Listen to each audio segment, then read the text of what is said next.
미셸 푸코, 주디스 버틀러, 그리고 지금 지난 5년 문재인 정부에서 정권의 능력으로 등장한 부상한 김대리 교수 비판. 지금 김대리 교수 어제 뉴스를 보니까 서울시 시장으로 출마하는 주요 후보군으로 되었더라고요. 그래서 제가 아마 김대리 교수를 가장 대표적으로 비판하는 학자 중 한 사람이고, 제 책 두 권 모두에서 김대리 교수를 공개적으로 비판했고, 김대리 교수께서 JTBC 차이나 클래스에서 등장할 때부터 정권에서 돌 김용호 기후를 어떤 그 농객을 정권적인 차원에서 미는구나라고 좀 느꼈고, 이분이 이제 독일 68, 한국 89에 치면서 독일 68 성혁명이 일어나지 않았기 때문에 교육이 문제다 이렇게 독일 68을 찬양하잖아요, 그렇죠? 그래서 저는 독일 갔다가 오스트리아에서 공부한 사람입니다. 그래서 제 책 문화 막시즘의 황혼은 오스트리아 학파의 관점에서 독일 사회주의 전통을 비판한 책입니다. 김성규 전 법무부 장관 국정원장께서 연구 용역을 주셨고, 여러분 우리 국내 오스트리아 학파에 대한 관점이 조금 르네상스를 일으켜야 됩니다. 오스트리아 학파, 여러분들 사회주의를 가장 깊게 이해하면서 비판한 학파가 오스트리아 학파입니다. 미제스, 프리드리히 하이에, 노예르길. 여러분들 이거 저는 좀 전문적으로 우리 규런평 교수님께서는 이제 이 진평균이나 좀 이 전체적인 운동적인 차원에서 오거니제이션 조직적인 차원에서 그동안 헌신하셨고, 저는 좀 이론가입니다. 철저하게 좀 이론에서 농객적인 차원에서 좀 이론을 제공하고, 아까 EBS 이야기하셨는데 그때 제가 최초로 논문을 썼고 여러분들이 많이 연대해 주셔서 국민적인 저항으로 발전했고, 그때부터 뭐 그 주요 언론에서 저를 또 공격하는 언론이 나왔는데, 지금은 이제 여러분들 웹 검색해 보세요. 뭐 주디스 버틀러 하면 소아승의 금진상가오. 그래서 우리가 웹상에서도 상당히 이제 그 선정을 했고요. 제 책 부제가 이 주디스 버틀러와 미셸 푸코의 학문의 부제가 성소수자 운동의 아동인권 유린과 전대의 종말이거든요. 그래서 지금까지 우리 진영에서는 성소수자라는 표현이 저쪽 진영에 어르기 때문에 왜냐하면 우리가 소수자, 약자라는 그런 어떤 희생자 의식 문화에 어필하면서 권리를 주장하기 때문에 그걸 쓰지 말자는 의견도 있었지만, 저는 이제 반대로 좋다 써준다. 하지만 써주면서 이제 부정적인 의미로, 그래서 성소수자 검색해 보면 네이버나 이를 보면 제 책도 제 블로그도 소개되면서 그러니까 이제 저쪽 진영에서는 성소수자가 너무 이제 웹상의 검색어에 우쪽으로 이제 검색이 되다 보니까 성적 소수자 또 이런 식으로 쓰려고 하고 있더라고요. 그래서 오늘 교육감 그게 제 말 속도 괜찮습니까? 너무 빠르니까? 느린 것보다 낫지 않습니까? 네. 왜냐하면 제가 빨리 마치고 하더라도 돈값은 해야 되니까 좀 빠르게 하는 게 낫습니다. 네, 교육감, 제가 이번에 서울시 교육감 보수고 박선영, 그 다음에 서울대 사회교육학과 조영달 교수님, 그 다음에 조전혁 교수님. 그때 조전혁 후보하고 조영달 교수님은 그 EBS 주디스 버틀러 비판하는 바른인권 여성연합에 오셨어요. 그때 저는 처음 인사드렸고, 그분들이 뭐 할지는 그때 당시는 저는 잘 몰랐어요. 저는 뭐 그냥 섭외하셔서 인사를 나눴고, 그때 조영달 교수님께서 뭐 김누리 교수 비판하는 글 잘 읽었다고, 나도 한번 써보려고 했는데 뭐 그런 이야기 하시더라고요. 그래서 이번에도 여기 이 자료는 이 서울시 교육감, 아마 이제 박선영 후보께서 이화여대 교수로 계시면서 2004년 책에서 조금 이 젠더 개념에 대해서 열린 입장 이런 것 때문에 조금 여성계 또 우리 쪽에서 비판을 해서 저를 이제 아마 초대해가지고 제가 그 보수 후보들 앉혀놓고 제가 발제를 했습니다. 그때 이제 그 우리 학부모 단체에서 현장에서 이제 또 박선영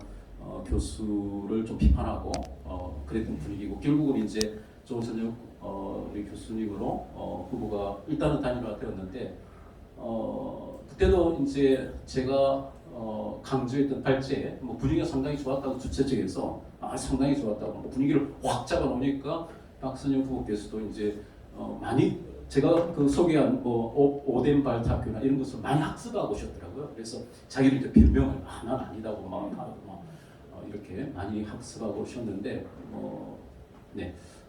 그래서 지금 지난 5년 동안 김누리 교수로 대표되는 이런 사회주의 성정치 교육, 특별히 조기 성교육이 이런 독일 68 성혁명을 찬양하는 이런 것이 김누리 교수가 각종 그 교육 정단체 다니면서 엄청나게, 그다음에 미디어에서 띄우고, 저쪽 좌파 진영은 기본적으로 사회주의 집단주의거든요. 한 사람 띄우면 확실하게 띄워버립니다.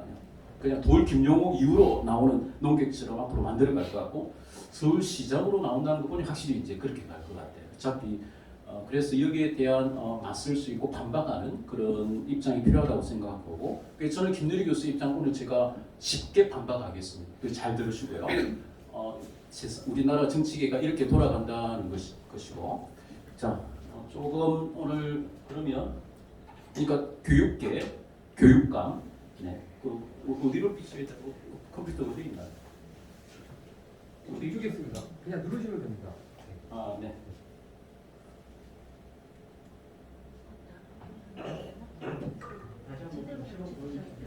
아, 네.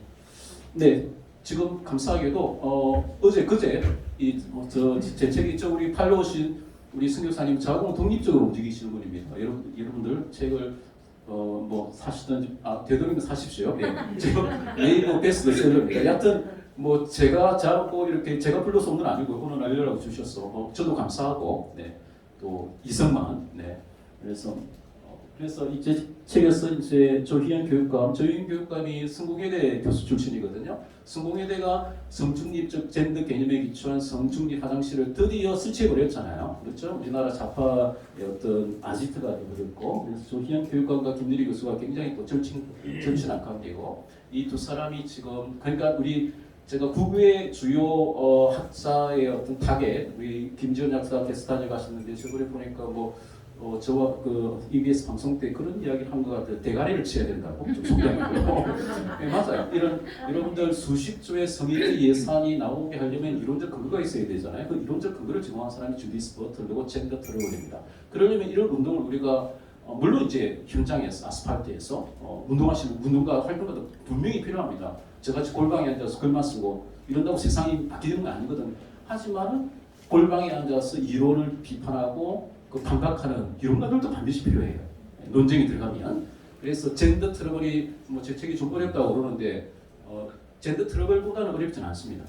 그러니까 읽어보시고 그 정도 이론에 파탄해야 만약에 어떤 방송 논쟁이 들어갈 적에 그쪽에서도 무시를 못하고, 저는 이제 전반적으로 우리 운동과 이론이 함께 연대해서 지금은 이제 성소수자 운동이 상당히 많이 위축됐다고 봅니다. 우리 기독교 좌파 기독교 사회주의 한신은 쪽에서도 상당히 지금은 처음에 정권 중후반기에 퀴어 젠더 이야기 성소수자 저도 청원함에서 강의를 한 적이 있는데 이제 그런 점에서 갈라지는 거죠. 우리 기독교에서 약간 이런 계열에서 이야기하면 저는 확실히 반대고 그 사람들이 모르고 있다고 생각합니다. 그래서 그 사람 기독교 좌파 진영을 좀 계몽할 책임감을 느끼고, 네, 그래서 제가 오늘 독일 68 비판은 기본적으로 독일 68과 프랑스 68은 소아성애적 안티파라고 합니다. 오늘 한번 따라해볼까요? 소아성애적 안티파. 오우면 이렇게 안 따라 시킬 거 오우기 때문에 여러분들 제가 소아성애 문제를 지금 동성애 반대에 우리 운동을 하고 있는데 제가 아마 소아성애 문제를 본격적으로 홍도화한 사람입니다. 제가 우리 진영에서도 소아성애 문제를 좀 금기시하고 그랬어요. 근데 여러분들 제가 깊게 연구해 보니까 본래 이 동성애 운동은 성소수자 운동은 동성애 운동과 소아성애 운동이 뗄래야 뗄 수가 없어요. 한 몸이었어요. 왜냐하면 플라톤의 향연에 등장하는 페데라스티 그게 남색이거든요. 남색은 동성애적 소아성애입니다. 소아성애적 동성애고 그게 동성애 운동과 소아성애 운동은 본래 한 몸이었어요.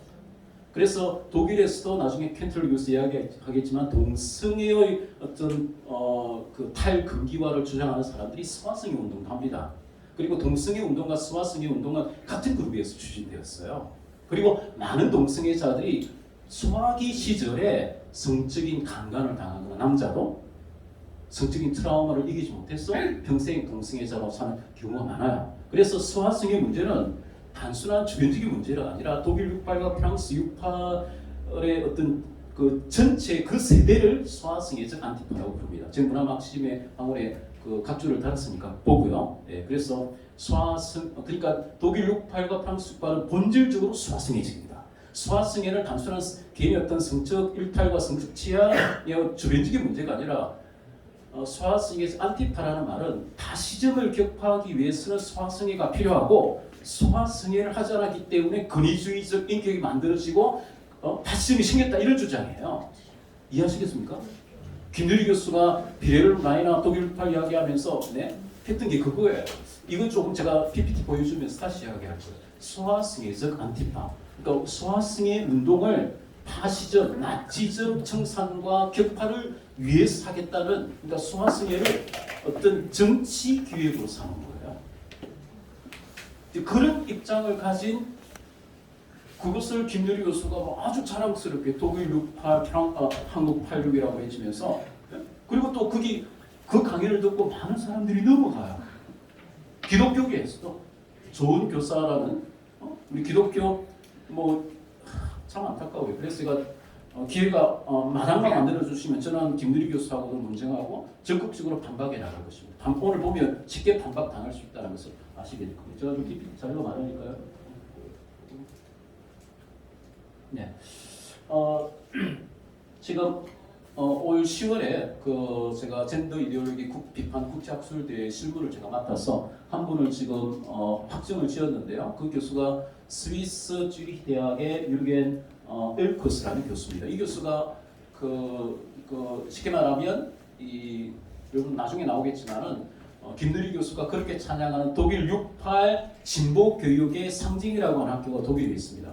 오덴발트 학교인데요. 제가 아마 이제 최근에 오덴발트 학교에서 일어난 집단적 수화승에 남색 사태에서 제가 적극적으로 국민일보나 이런 데 알렸고, 뭐 최근에 어제 보니까 염안섭 원장님도 이제 그 소개를 하셨더라고요.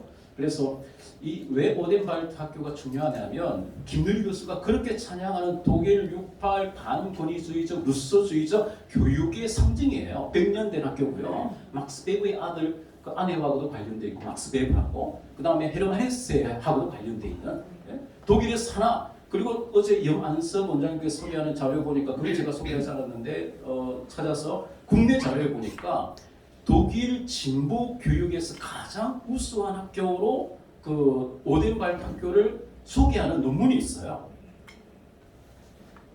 그 학교에서 그 학교가 이제 그 학교 교장이 수화승회자인데 그 수십 년간 이 학교에서 12명의 학생들이 자살을 했어요. 그러니까 쉽게 말하면 동성애적 수화승에 강간을 당한 거예요. 남자아이들 주로. 그리고 그 선생들이 끌피다면 나체로 다니면서 여러분 이해가 잘 안 되시죠? 이게 이제 독일 여러분들이 저도 처음에는 독일을 좋아해서 독일 갔다가 오스트리아를 갔는데 이제 여러분들 이 독일 낭만주의 전통이 있습니다. 독일 낭만주의 전통에서 여러분이 지금 이재명 캠프에서 이번에 파란 장미 그게 상징처럼 나왔는데 오늘 미학 강의도 되고 좀 깊은 이야기지만 잘 들으세요. 이 독일 낭만주의 전통에서 나체주의가 있습니다. 나체주의. 그래서 이 나체주의 정신을 따르면서 교사들이 걸핏하면 나체로 다니면서 또 좀 만만한 애들, 사회적 조금 부모 배경이 좀 약하고 이런 애들을 타겟으로 삼아서 불러가지고 오랄 섹스를 시키고 이랬다는 거 아니겠어요. 그래서 12명이 자살했고 900명의 성폭력 피해자가 났어. 오덴발트 학교에서. 지금은 이제 폐교화되었고 그게 이제 최초 보도는 2010년에 이제 본격적으로 나오기 시작했는데 뒤에 자료가 있으니까 제가 보여드리겠습니다. 여하튼 오덴발트 학교 이게 굉장히 중요하고 얼마나 중요하냐면 박선영 교수께서도 이 오덴발트 학교에 대해서 학습을 하고 싶더라고요. 그 정도로 지금 여러분들이 이제 성소수자원 운동과 관련해서는 오덴발트 학교에 검색을 하세요. 그래서 뭐 독일이 굉장히 그 어떤 엘리트 학교인데 진보 교육, 뭐 루소주의적 교육, 또 김누리 교수가 찬양하는 뭐 반권위주의적 교육을 실천했던 그 학교에서 소화승회가 집단적으로 일어났고 그것이 11년 동안에 은폐되었어요. 제초 언론 보도 이후로. 왜 은폐될 수밖에 없었느냐 하면 그 배경에 그 리하르트 폰 바이제크라는 독일 전 대통령이 있어요. 그 대통령과 독일 교육계의 어떤 그 막강한 정치와 그 막강한 어떤 마피아와 같은 배후 조직이 있었기 때문에 그게 은폐되지 제대로 공론화되지 못했다가 드디어 이제 2010년에 폭로되면서 이제 지금의 독일 교육계의 주요 화두는 독일 68 소아승회적 과거사 청산이 대세를 이루고 있습니다. 그 불꽃이 녹색당까지 붙어서 2014년에 독일 녹색당 주류가 소아승회 운동을 했다는 것을 인정하면서 그동안까지는 인정하지 않았어요. 인정하면서 당 대회가 당 대표에서 공식적으로 사과합니다. 이런 녹색당이 왜 중요해요? 지금 우리나라 성소수자 운동에 아지트와 같은 역할을 하는 데가 성공에 대해 다음에는 무슨 당이에요? 정의당이죠. 정의당, 녹색당 이런 쪽에서 주로 뭐 진보 정치의 모델로 삼는 게 녹색당이에요. 녹색당에서 2068 이 소아성애자 안티-파심의 정신으로 소아성애 운동을 했다 이 말이에요. 네? 오케이. 그래서 이 교수께서 주로 이제 비판하는 게 오덴발트 학교 이후로 적어도 이제 독일에서는 진보 교육은 더 이상 불가능하다 이런 주장이에요. 그리고 이 책 제목도 에로스와 지배 이런 뜻이에요. 여러분들 이게 이제 에로스 교육학에 들어간 교육학적 에로스. 이게 지금 우리 학생인권 조례하고도 맞물리는데요. 네, 학생인권 조례의 가장 중요한 개념이 뭐예요? 성적 자기결정권이죠. 성적 자기결정권, 그죠? 그래서 이 독일 녹색당도 성적 자기결정권에 기초해서 소아성애 운동을 했어요. 그리고 제가 너무 이제 프리하게 하니까 좀 PPT 제가 보여드리면서 하겠어요. 여하튼 제가 왜 스위스 학자를 모시느냐? 아까 제가 오스트리아 학파를 이야기했는데 저도 처음에 잘 몰랐어요. 저도 뭐 굉장히 독일을 좋아하고 독일 철학을 좋아해서 철학이면 독일 철학이다 뭐 독일을 좀 읊어줘야 뭐 영어는 어차피 다 아는 거니까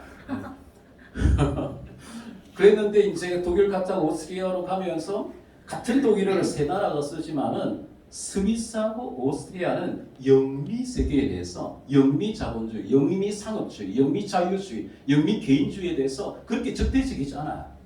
훨씬 더 개방적이고 소통적이고 여러분들 스위스 보세요. 뭐 다보스 포럼이나 얼마나 갈등주의, 자본주의에 대해서 열려 있어요. 네? 그죠? 국제적이잖아요. 오스트리아도 마찬가지입니다. 오스트리아 학파가 있습니다. 오스트리아 비엔나 학파, 논리 실증주의. 주로 이제 영국 케임브리지 대학하고 많이 교류했죠. 비트겐슈타인이나. 예? 그리고 정치 경제학적으로도 미제, 하이에크. 예? 그리고 영미 세계와 굉장히 소통을 많이 하거든요. 근데 세 나라 중에 유독 독일이 상당히 영미 세계에 대해서 적대적이고 예? 아주 자본주의를 악마화하고 그래서 독일 정신을 제대로 이해하려면 독일 낭만주의 전통과 사회주의 전통을 이해하셔야 돼요. 그래서 이것이 독일 낭만주의와 사회주의가 좌우로 분열되는데요. 여러분 한번 따라해 봅시다. 히틀러도 사회주의자. 아직 우리 국민들이 히틀러도 사회주의자였다는 인식을 못 가져요. 히틀러도 사회주의자였어요. 왜 제가 이런 이야기를 하느냐? 우리나라에 지금 자랑스럽게 사회주의자라는 사람들이 많이 생겼어요. 지금 우리 목사님도 나는 이재명보다 더 사회주의자다. 저기 어디 한 분 계시죠, 목사님. 그래서 제가 국민 교육을 시켜야 되겠다. 히틀러도 사회주의자였다는 사실을 국민들이 모두가 알 만큼 교육을 시켜야 될 필요성을 느껴요. 근데 지금까지 스탈린의 지시를 받아서 좌파 진영에서는 히틀러는 주로 이제 극우다, 파시스트다 이렇게만 가르쳤죠. 하지만은 히틀러도 명백하게 사회주의자예요. 문제는 민족 사회주의자죠. 나치오날 소циализ무스 뭐예요? 나치오날 소циализ무스를 국가 사회주의로 번역하는 경우 있는데 국가라는 말, 스타츠라는 독일어가 따로 있어요. 그래서 나치오는 민족으로 번역하는 게 맞습니다. 민족주의와 사회주의가 결합된 거죠. 그래서 이 프로이센 이후로 사회주의 전통에서 독일 내에서 좌우로 분열되면서 독일 우파 사회주의, 그건 독일 히틀러의 민족 사회주의예요. 그리고 독일 좌파 사회주의가 분열됩니다. 그게 바로 칼 막스를 따른 국제사회주의예요. 국제사회주의라는 인터내셔널 소циализ무스라는 표현은 엥겔스의 공식적인 표현이에요. 이것이 그래서 독일 좌우 사회주의가 적과 같은 쌍둥이로 서로 투쟁하면서도 또 서로 교류를 해요. 이건 좀 어렵습니까? 근데 이렇게 인식을 바꾸고 나면 사회주의를 그렇게 낭만적으로 찬양하는 게 확 무너질 수가 있어요. 우리 조영일 변호사도 제 책 미셸 푸코와 주디스 버틀 강원을 보면 한 장의 이름을 제가 명백하게 이렇게 잡았거든요. 히틀러는 사회주의자였다. 사회주의는 기본적으로 집단주의, 전체주의예요. 개인이 없잖아요. 독일 철학에 좋은 면이 있지만 독일 철학의 맹점이 뭐예요? 개인이 없어요. 그래서 한나 아렌트가 마틴 하이데거 서로의 독일 마부르크 대학에서 서로 연애도 했잖아요. 제가 마부르크 대학에 먼저 갔거든요. 예? 그게 기숙사에서 뭐 사랑도 하고 이랬는데 나중에 이제 결별했죠. 그래서 한나 아렌트가 마틴 하이데거 보고 나중에 비판하면서 당신의 철학에는 개인이 없다 이런 이야기 지적한 적이 있어요. 그게 맞아요. 마틴 하이데거의 철학뿐만 아니라 독일 철학의 맹점은 뭐냐? 너무 사회주의, 낭만주의 전통이 강해서 개인의 자유가 없어요. 그래서 지금 21세기 주류 독일 철학자들도 스스로 반성하고 있습니다. 우리 독일 철학에 부족한 개인의 자유, 그 다음에 자유에는 뭐가 따라요? 그렇죠. 우리 이승만 이제 자유주의, 자유민주주의 어떤 의식화된 시민운동을 하시려면 이 정도 정치 철학적, 정치 신학적인 관점이 필요하잖아요. 자유와 책임이에요. 근데 자유와 책임이 독일 전통에서는 상당히 희망합니다. 그래서 히틀러가 괜히 나온 게 아니에요. 히틀러는 독일제입니다. 사회주의와 공산주의는 독일제예요. 독일제라고 하면 독일제 중에 좋은 거 있죠. 아우디 좋아요. 그런 것들을 향유할 수 있다고 봐요. 근데 독일제 중에서 상당히 안 좋은 게 있어요. 지금부터 우리 독일제 때문에 우리나라가 지금 반토막이 나고 지금까지 고생하고 있잖아요. 만약에 칼막스가 없었다면 소련이나 북한이 들이댈 필요 없잖아요.